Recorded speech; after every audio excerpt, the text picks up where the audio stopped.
Hey, good morning, guys. I got a long drive ahead of me. Taking a look at a couple things. It's a response video to MD Creekmore. Apparently, he's a preparedness kind of channel, kind of similar to probably most China channels with preparedness in mind. And he had made a video in regards to the basically calling people all felons.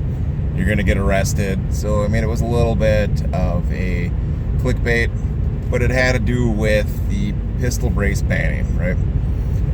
And it's a response to his own video, which he said pistol brace, or pistol ARs, I should say, are useless for preppers. And to me, I looked at it like this: how is a classification for a pistol AR useless to preppers?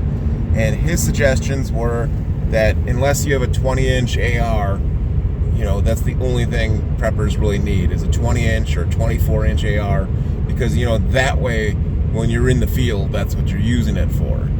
And I looked at it like this. I go, the pistol AR, and everybody is aware of it, is the skirt around the whole unnecessary tax. And then yes, we'll admit it. It is a way to get around the tax, because the tax shouldn't exist in the first place. And he sort of skirts around that. But he says they're useless. And so then you finally get to the point where you ask, he actually says why. Well, the guy kind of has a FUD mentality. So he assumes that all these pistol ARs still have to be fired from the arm, because the original arm brace design was this way. And he's like, they're just useless and they're not accurate. And I went, my response was very simple. I'm like, a lot of the SOCOM level, SOCOM, or even the modern military army uses an M4. It's an SBR because it's under 16 inches at this point. So, I mean, the understanding that it's useless because it has a brace instead of a technical stock is silly and dumb. And it kind of really indicates to me that you support us, but you don't support us in the same sentence. And, he doesn't call for them to all be banned or anything. He just calls them useless for preppers. And I go, for me, I look at it like this. If I have a spouse who's 5'1" and short and doesn't train, isn't going to be Rambo, isn't going to be the frontline combat person, but still needs a weapon system, a 7.5-inch or 10-inch AR platform for her works. It's lightweight. You don't have a full-length rifle, so your support hand isn't way out there trying to support a rifle. It's tight, it's compact, it's accurate enough that inside of 100 meters you're hitting what you want to hit, especially a 7.5. Are you getting the ballistic advantage and all that? No, but you're getting shot is the thing. And they're kind of loud, so they also have a psychological advantage when you're shooting, like, if you had to shoot from your porch to the wood line, or your porch to this, or if you had to dismount from your car kind of thing.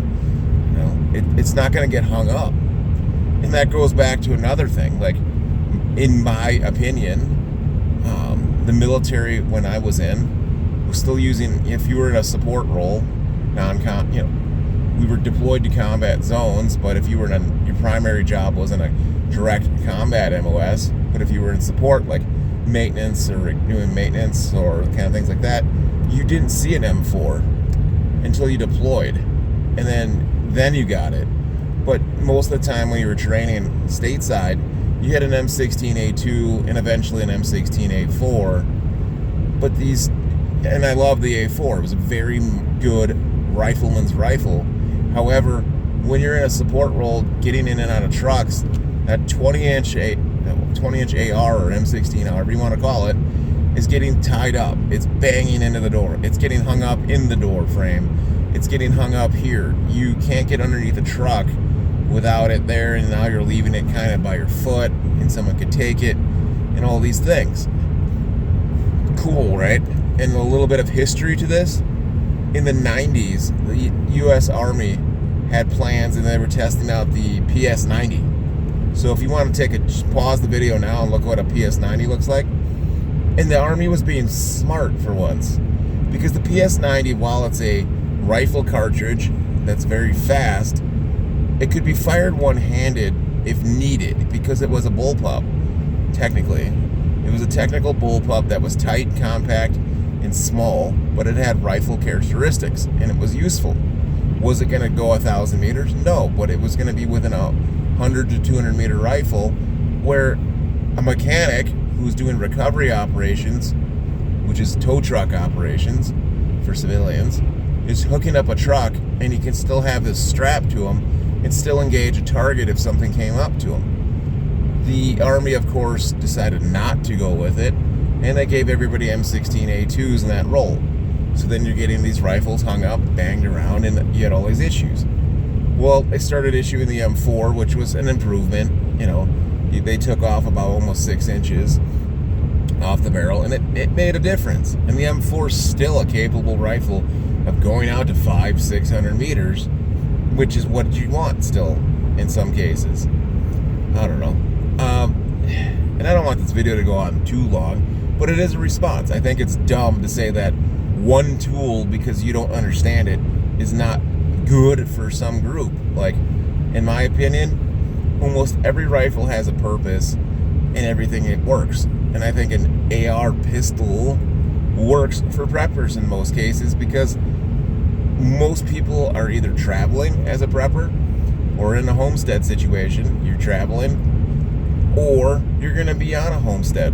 And you know what? There's a lot of different things that can go wrong. You can have animals attack things, you could have, criminals attack things. And we're defending yourself with what he claimed was his Glock 34 is superior to all pistol ARs. And I would go, no, nobody would tell you that. Everybody will tell you that the easiest thing to learn how to shoot in the most accurate way is a rifle, because it's two hands, it's stable, it's supported, and yeah, it just works. Nobody's going to go to war, and that's the fun part, right? Nobody's going to war with a Glock 34 for a lot of reasons. It's unnecessary. It's a good support weapon to your rifle. But anyways, this MD Creekmore guy, I think I agree with some of his stuff on other videos, but I think he's a little off base on this. And he's kind of arrogant with it, and it has a FUD mentality where, you kind of get that old opinion of, if he was talking about 1911s, he'd get excited because they won 2 world wars. So, I don't know. Check out his channel. I'll put the link to his second video of bashing ARs in there, and feel free to comment, like, subscribe. This is Raven Tactical out. Have a great day.